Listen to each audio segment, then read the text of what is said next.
You just want your treats. Alright, so e-collar fitting 101. You want to sit nice and high up under the chin, behind the ears. And you want at least one finger, if not 2 fingers, lightly tucked under there. The biggest thing you want is to make sure that it's on the side of the neck, either the left or the right, and you want to alternate which side you use so the prongs don't cause irritation in the skin if you're doing it on the same side every day.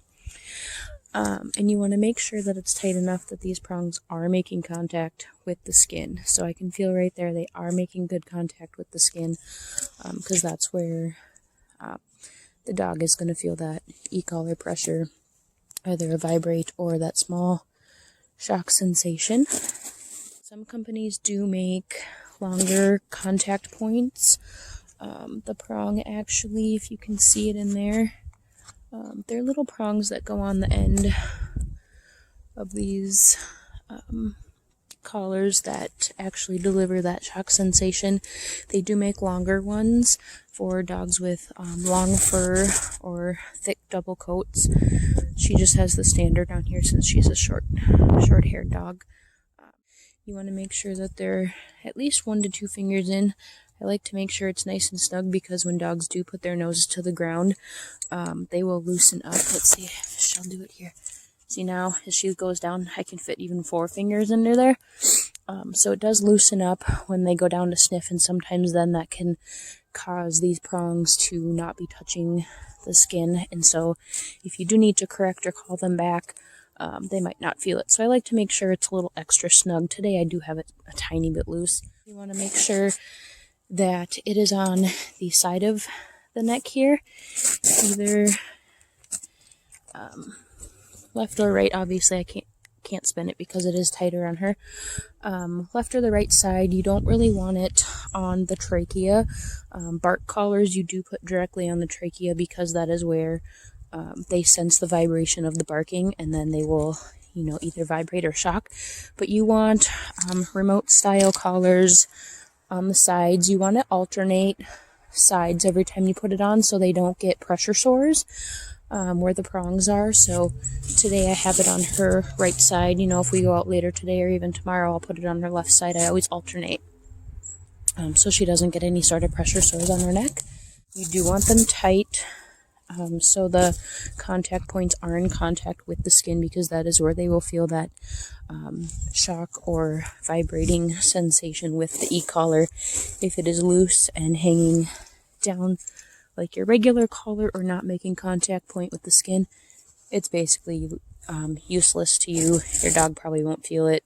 Safety issue. You can't call them back. You can't correct them. I'm just going to give her a light vibrate if she looks away. Right now she knows that I want her eye contact and her attention. And that was just a vibrate. And she's going to lay down.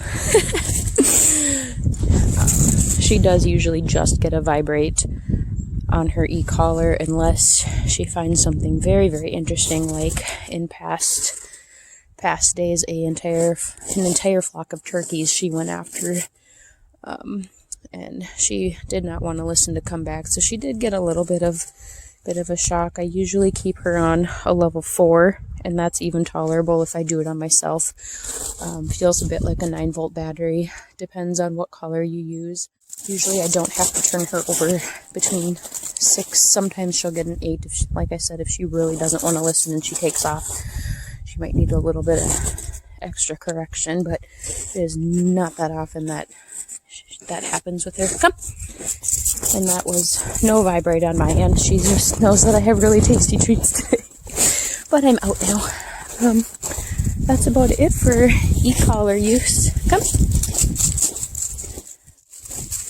Come. Come. Sit down. Come. Follow.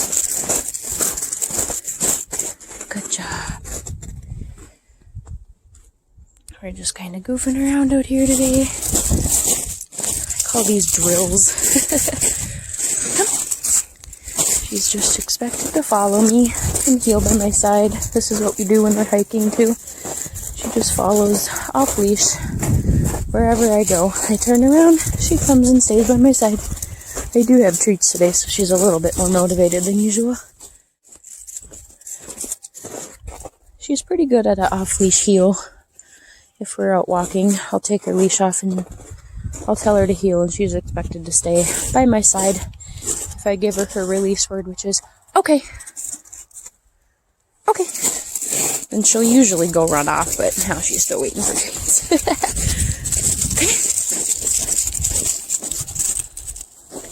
Are you motivated today? You're a lot more motivated than I thought you'd be. Yeah, you're a good dog. Shake. Good girl. Back up. Back up. Down. All the way. Down. I know it's cold. Good girl.